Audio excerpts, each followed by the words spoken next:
Dihydric alcohol और trihydric alcohol के बारे में बात करने के बाद हम शुरुआत करेंगे पॉलीहाइड्रिक यानी कि फिनॉल की, कार्बोलिक एसिड की।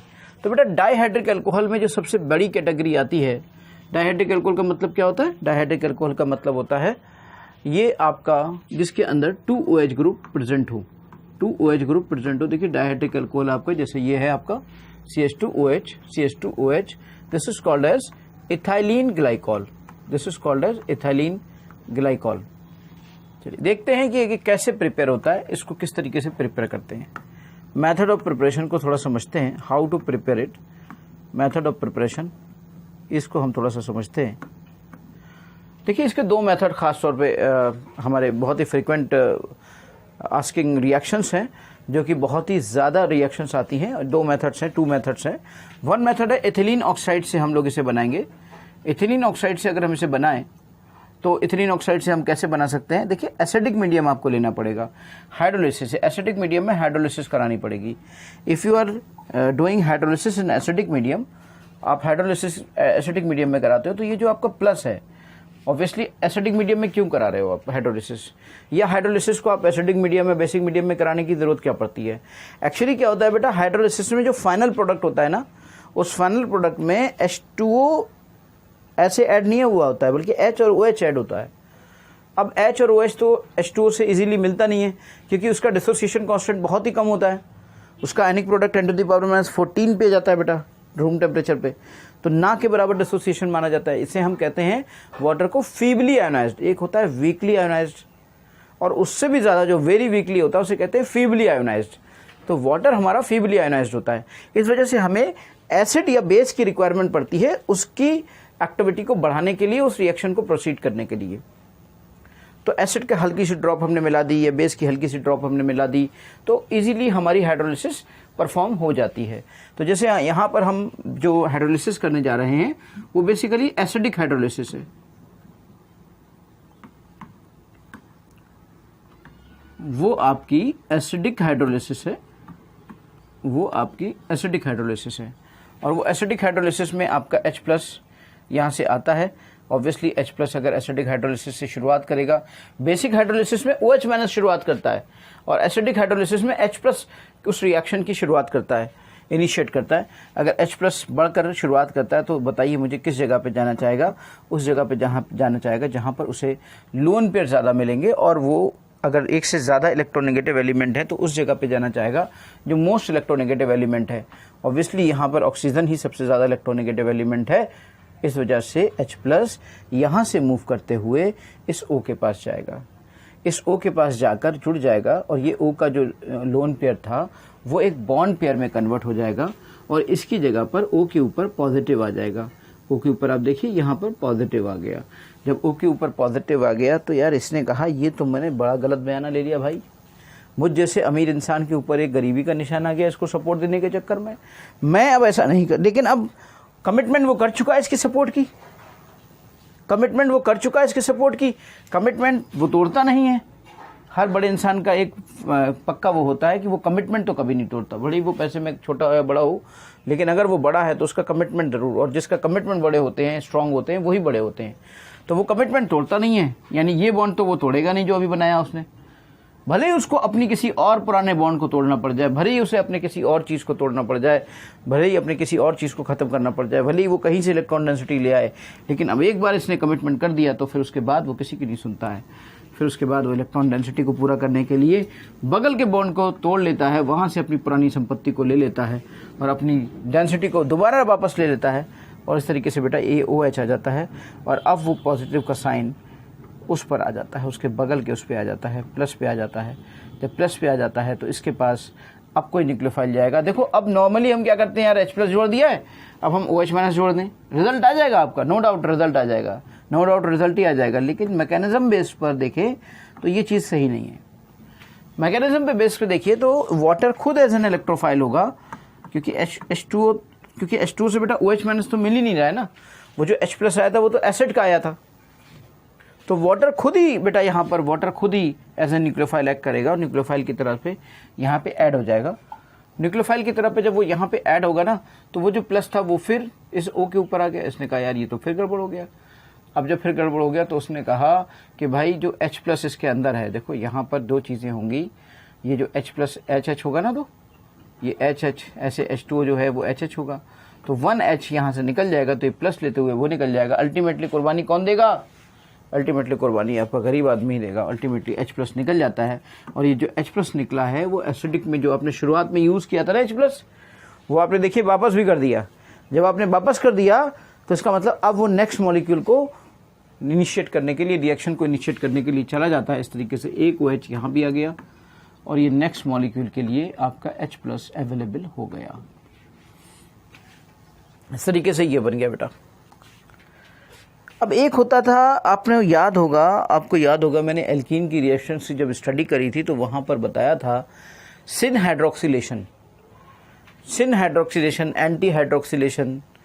तो ये जो आपका अल्काइल पोटेश, ये जो वेयर्स रीजेंट था जिसे हम 1% अल्कलाइन KMnO4 कहते हैं, ये बेसिक कोल्ड अल्कलाइन KMnO4 होता है बेटा। 1% अल्कलाइन कोल्ड KMnO4 होता है, इसे हम बेयर्स रीजेंट कहते हैं। ये बेयर्स रीजेंट सिन हाइड्रोक्सिलेशन करता है। हाइड्रोक्सिलेशन का मतलब होता है OH का जुड़ना, यानी कि सेम साइड पर दो OH का जुड़ना हाइड्रोक्सिलेशन कहलाता है, और यहाँ पर ये दोनों ऐड हो गए। इस तरीके से ये syn addition of hydroxyl group, जिसे कि सिन हाइड्रोक्सिलेशन कहते हैं। Syn hydroxylation, this is called syn hydroxylation.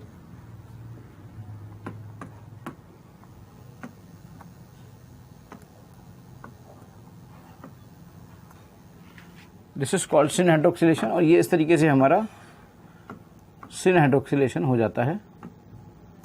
ठीक है,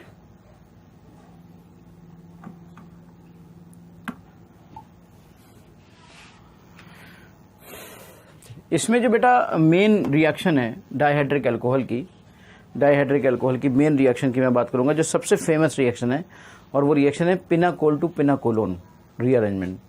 पिनाकोल टू पिनाकोलोन रीअरेंजमेंट। अब सवाल उठता है ये पिनाकोल क्या होता है, बहुत बार आता है। बेसिकली मैं आपको बताऊं कि पिनाकोल क्या होता है। पिनाकोल ये होता है, सवाल उठा ये बनता कैसे सर? चलिए, इसकी रिएक्शन तो आप करा रहे हो, मैंने कब कराने को भाई रिएक्शन अगर आप बनाना ही चाहते हो तो बनाने का तरीका ये है कि काम करो ना, कि इस तरह की एल्कीन ले लो, एक सबसे ज़्यादा स्टेबल एल्कीन तो ये मानी जाती है ना, और इस एल्कीन पर आप बेयर्स रीजेंट का रीअरेंजमेंट, बेयर्स रीजेंट करा दो, बेयर्स रीजेंट का रिएक्शन करा दो।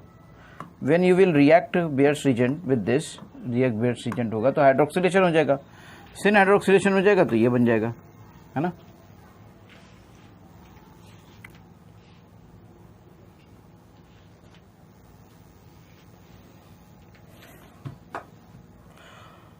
चलिए अब इसकी मैकेनिज्म देखते हैं, आखिर ये होता कैसे है। जैसे देखिए पिनाकोल ये कहलाता है, ये पिनाकोल है, और अगर आप कोई भी मिनरल एसिड 30% H2SO4 ले लो, या फिर आप HCl भी ले सकते हो, मतलब हाइड्रोजन क्लोराइड ले सकते हो, एसिड क्लोराइड ले सकते हो, या कोई ZnCl2 ले सकते हो, उससे भी ये चीज़ें हो सकती हैं। मतलब जिसकी वजह से यहाँ पर इस तरीके से ये इनिशिएशन मिल जाए कि ये आपका H2O+ ऐसे चला जाए। इसकी मैकेनिज्म देख लेते हैं। मैकेनिज्म क्या होगा कि इससे आपको मिनरल एसिड से एक H+ प्रोवाइड होगा। ये H+ कहाँ पे जाएगा, हम सब जानते हैं, H+ OH पे जाएगा। H+ OH पे जाएगा तो फिर ऑब्वियसली ये OH2+ जो प्लस था वो O पे आ जाएगा, प्लस O पे जाएगा तो ये बॉन्ड टूटकर H2O के फॉर्म में निकल जाएगा, और जब H2O के फॉर्म में निकल जाएगा तो ये प्लस अब यहाँ आ जाएगा, ये प्लस अब यहाँ पर आ गया है। अब ये प्लस जो बना है ये 3 डिग्री है। आप सब जानते हो कि 3 डिग्री से भी ज़्यादा स्टेबल जो कार्बोकैटायन होता है वो होता है जिस कार्बोकैटायन के बगल में कोई ऐसा इलेक्ट्रॉन डेंसिटी वाला हाईली इलेक्ट्रोनेगेटिव एलिमेंट जुड़ा हो बेटा, तो वो उससे भी उस 3 डिग्री से भी ज़्यादा स्टेबल होता है। हेट्रो एटम कोई जुड़ा हो अगर कार्बोकैटायन के अल्फा पोजीशन पर या बीटा पोजीशन पर, तो वो उससे 3 डिग्री से भी ज़्यादा स्टेबल होता है। ये बात हमने स्टेबिलिटी ऑफ कार्बोकैटायन के बारे में डिस्कशन किया था आपके साथ। तो क्यों ना हम ऐसा करें कि अगर हम इसको, जैसे यहाँ पर दोनों मिथाइल ग्रुप है तो मिथाइल ग्रुप को यहाँ से रोटेट करके हमने यहाँ पर ले आए, तो क्यों ना हम ऐसा करें कि इसके रोटेशन को हम इस तरीके से फॉलो करें, इसके रोटेशन को हम इस तरीके से फॉलो करें कि भाई यहाँ से इसे शिफ्ट कर दिया तो प्लस यहाँ आ गया, तो फिर ऑब्वियसली ये वाला कार्बोकैटायन ज़्यादा स्टेबल हो गया, दिस इज मोर स्टेबल, और इससे क्या हुआ, ये 1,2 मिथाइल शिफ्टिंग कहलाई। यहाँ पर हमने 1,2 मिथाइल शिफ्टिंग कर दी, सवाल उठा कि क्या सर यहाँ पे सिर्फ मिथाइल ही पॉसिबल है? हमने कहा नहीं भाई, कुछ भी पॉसिबल है, H भी पॉसिबल है, फिनाइल भी पॉसिबल है, कुछ भी पॉसिबल है। तो अगर यहाँ पे H हुआ और CH3 हुआ तो कौन पहले रोटेट करेगा? क्योंकि हर सिचुएशन पे ये कार्बोकैटायन तो स्टेबल इसकी वजह से हो रहा है। अगर यहाँ पर पहले तो होता था कि मोर स्टेबल कार्बोकैटायन बनाने का कॉन्सेप्ट, लेकिन मोर स्टेबल कार्बोकैटायन बनाने का कॉन्सेप्ट ही नहीं है। यहाँ पर तो भाई अच्छा खासा खुद ही स्टेबिलिटी बन रही है, इतना भयंकर स्टेबिलिटी मिल रही है कि वो 3 डिग्री से भी ज़्यादा हो रहा है। तो ग्रुप्स का यहाँ पर माइग्रेटरी एप्टीट्यूड अगर आप देखें, ये कौन सा ग्रुप यहाँ पर माइग्रेट करेगा। जैसे यहाँ पर आपने देखा कि 1-2 मिथाइल शिफ्ट हुआ, यानी 1-2 माइग्रेट हुआ, मिथाइल माइग्रेट हुआ यहाँ से। और अगर यहाँ पे कोई और होता तो क्या होता, चलिए उसको डिस्कस करेंगे, पहले इसको थोड़ा सा फिनिश कर लेते हैं। ये आपका यहाँ पर आता है और जब इलेक्ट्रॉन डेंसिटी ये प्लस आती है तो प्लस को, इसको बॉन्ड को इलेक्ट्रॉन डेंसिटी अपनी दे देता है, तो अपना प्लस इस पे ले लेता है। अल्टीमेटली कुर्बानी कौन दे देगा? अल्टीमेटली कुर्बानी H देता है और ये H+ के फॉर्म में निकल जाता है और ये डबल बॉन्ड O के फॉर्म में स्टेबिलिटी, एक कीटोन आपके सामने बन जाता है। This is called as pinacol to pinacolone. Ketone आपके सामने बन जाता है, this is called as pinacol to pinacolone. अब इसी पिनाकोल टू पिनाकोलोन में मैं एक बात यहीं पर आपको थोड़ा सा बताना चाहूँगा माइग्रेटरी एप्टीट्यूड के बारे में। ये स्पेस कहाँ है? यहाँ है। मान लीजिए ये आपका कौन ज़्यादा, पहले बस एक पॉइंट नोट कर लीजिए, बाकी सब आप कंप्लीट कर चुके हैं। माइग्रेशन, सबसे ज़्यादा माइग्रेशन की पॉसिबिलिटी हाइड्रोजन की है, फिर एराइल की है और फिर आर ग्रुप की है। यानी कि सबसे ज़्यादा माइग्रेटरी एप्टीट्यूड है हाइड्रोजन, हाइड्राइड का, H का। यानी अगर आपको ऑप्शन मिले कि H घुमाएं कि फिनाइल घुमाएं, AR घुमाएं, तो आप H को घुमाना। अगर आपको ऑप्शन मिले कि AR घुमाएं कि R घुमाएं, तो आप AR को घुमाना। तो R को घुमाना यानी कि R मतलब एल्काइल ग्रुप, एल्काइल ग्रुप मतलब ये CH3 और व्हाटएवर। तो R मतलब एल्काइल ग्रुप, एल्काइल ग्रुप मतलब CH3 या C2H5 या C3H7 व्हाटएवर। तो ये था आपका डाईहाइड्रिक अल्कोहल का कॉन्सेप्ट। अब हम बात करेंगे पॉलीहाइड्रिक अल्कोहल की, पॉलीहाइड्रिक या ट्राईहाइड्रिक अल्कोहल। ट्राईहाइड्रिक अल्कोहल में अगर हम देखें तो सबसे फेमस कौन है? ग्लिसरॉल, CH2OH, CHOH, CH2OH, है ना। चलिए इसकी स्टार्टिंग करते हैं, कहाँ से इसको शुरू करें और कहाँ पे इसको ख़त्म करें। हम इसकी शुरुआत कहाँ से करते हैं, उसको कहाँ पे ख़त्म करते हैं। लेट्स सी, अगर मैं यहाँ पर एक एल्कीन ले लेता हूँ, जैसे मैंने यहाँ पर प्रोपीन ले लिया आपकी। अब प्रोपीन लेने के बाद मैं आपसे कहता हूँ कि भाई इसमें एक काम करो, हेलोजिनेशन करा दो। आप सब जानते हो कि अगर हीटेड टेम्परेचर पर यूवी लाइट में इस टाइप से कोई भी हेलोजिनेशन करा दिया जाता है तो एलाइल पोजीशन पर हेलोजिनेशन होता है। तो यहाँ पर एलाइल पोजीशन, डबल बॉन्ड के बाद जो अगला कार्बन होता है वो एलाइल कार्बन कहलाता है और एलाइल पोजीशन पर ये हो गई। आप सब जानते हो अगर हम यहाँ पर एक्वस NaOH डाल देंगे तो फिर ये सब्स्टिट्यूशन रिएक्शन हो जाएगी और यहाँ Cl को ये आपका सब्स्टिट्यूट कर देगा और OH आ जाएगा, OH आ जाएगा।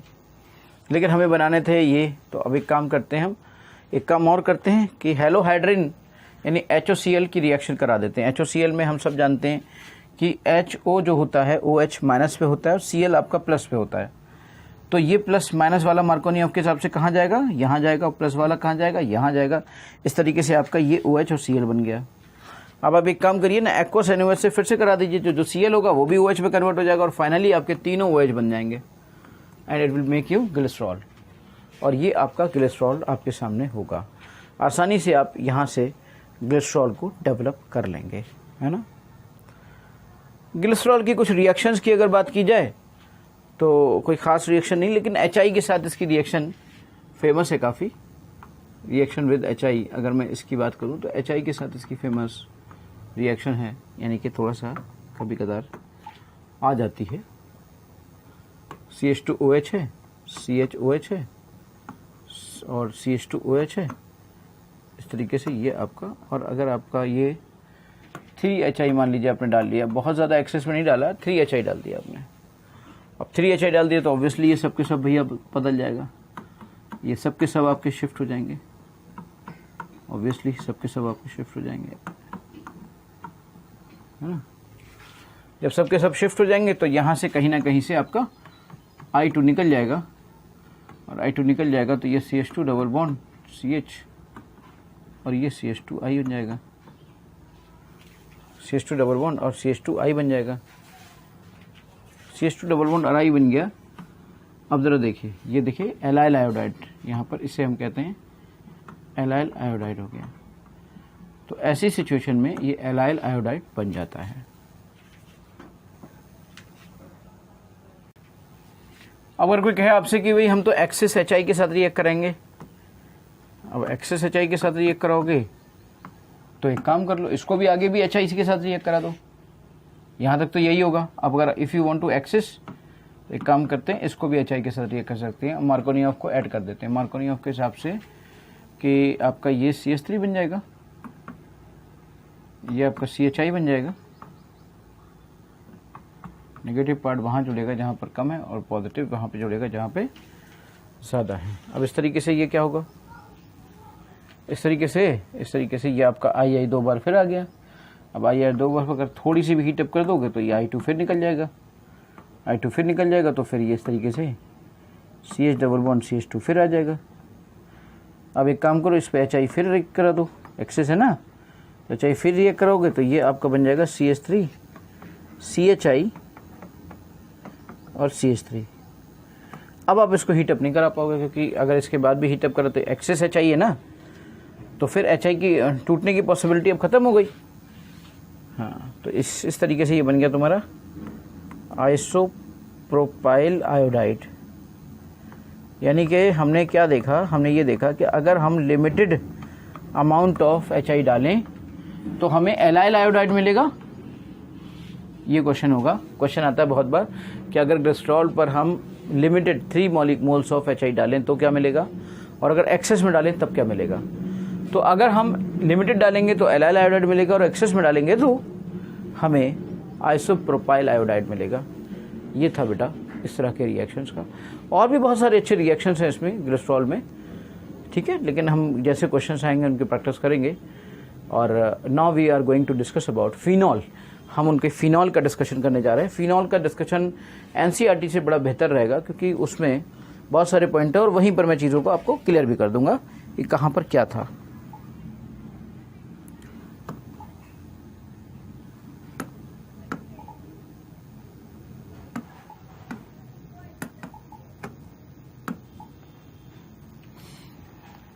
फ्रॉम हेलोएरिन्स हमने फिनॉल्स की प्रिपरेशन कर रहे हैं। फिनॉल की प्रिपरेशन से शुरू करते हैं, बाकी सब तो हम लोग जानते हैं। Phenol preparation,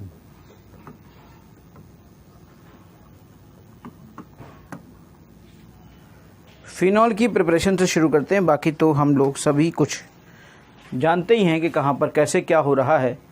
all things we have already known, ये कैसे किस चीज़ों को किया जाएगा। फिनॉल का डिस्कशन ज़रूर हम लोगों के लिए एक कभी तक कहानी बनी हुई है।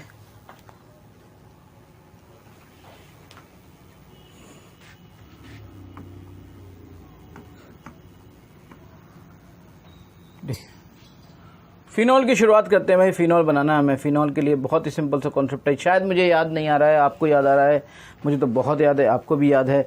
आप समझो इस बात को कि ये सब पढ़ चुके हो आप कहोगे कैसे। अभी आपने हेलोएरिन्स की स्टडी करी थी और वहाँ रिएक्शन पढ़ी थी, और इस रिएक्शन को आपने पढ़ा था कि ये ना तो SN1 से फॉलो, ये रिएक्शन आपने पूरी पढ़ी थी। उसमें मैंने आपको बताया था कि ना तो यहाँ पर SN1 पॉसिबल है, ना यहाँ पर SN2 पॉसिबल है। यहाँ पर एक नई मैकेनिज्म होगी जिसे हम कहेंगे ARSN। इस मैकेनिज्म को फॉलो करेंगे और इसमें एडिशन एलिमिनेशन होता है, ये मैंने आपको बोला था। इसके साथ साथ ये बोला था कि ये आपका एक कॉम्प्लेक्स बनाता है, मेजेनहेमियर एक कॉम्प्लेक्स बनाता है। ये सब डिस्कशन हम लोग कर चुके थे, इसकी पूरी मैकेनिज्म हम लोग डिस्कस कर चुके थे कि Cl है, OH है, दोनों एक साथ लगते हैं, फिर एक हट जाता है, दूसरा लग जाता है, एक ट्रांजिशन ग्रुप बनता है, एक कॉम्प्लेक्स बनता है, उसका नाम ये रखा जाता है, फाइनली ये बनता है। और अगर फाइनली ये बनता है तो ऑब्वियसली ये फाइनली बनता है बेसिकली तो, लेकिन हमें बनाना था फिनॉक्स। अच्छा, ये क्यों बनता है, बन सकता था ना वो भी, लेकिन बनता क्यों है? रीज़न है कि फिनॉक्साइड आयन फिनॉल से ज़्यादा स्टेबल होता है, इसलिए ऐसा बनता है। अदरवाइज अगर सीधे सिंपली ये जा रहा था तो यार OHCl की जगह पे लगा तो OH बन जाता। लेकिन आपको बताएं कि आपको खुद समझ में आ जाएगा कि फिनॉल से ज़्यादा फिनॉक्साइड आयन बनने की पॉसिबिलिटी है। क्यों है, let's see.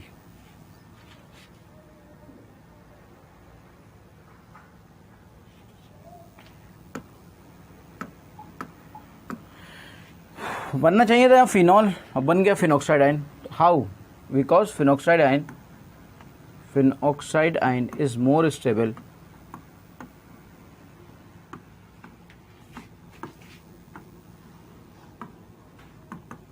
Then phenol. Phenoxide ion आपका फिनॉल से ज़्यादा स्टेबल है। ठीक है, कैसे होता है लेट्स सी। देखिए ये है आपका फिनॉल,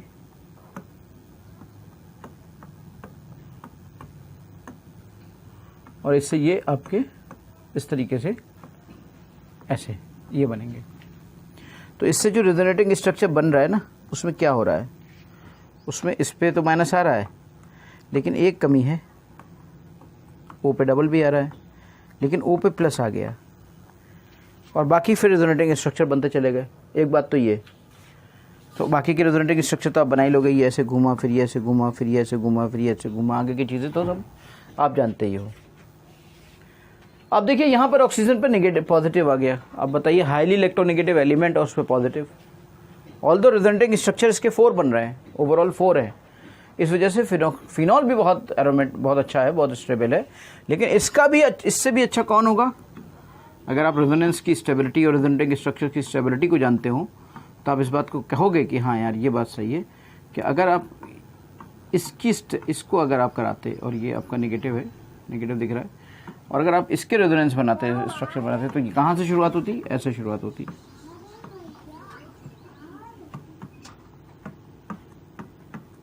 ये होता, और अगर ये होता तो सोचो ज़रा कि अब सबके सब रेजोनेटिंग स्ट्रक्चर ही मिल गए, और हमारा ऑक्सीजन नेगेटिव चार्ज पर या पॉजिटिव चार्ज पे भी नहीं है, पॉजिटिव पे नहीं है, न्यूट्रल है, तो बड़ी अच्छी बात है, बड़ा स्टेबल कॉन्फ़िगरेशन हो गया। तो that's why they are more stable resonating structures. इसमें जो रेजोनेटिंग स्ट्रक्चर्स बने वो ज़्यादा स्टेबल हैं, इस वजह से फिनॉक्साइड आयन की स्टेबिलिटी फिनॉल से ज़्यादा होती है।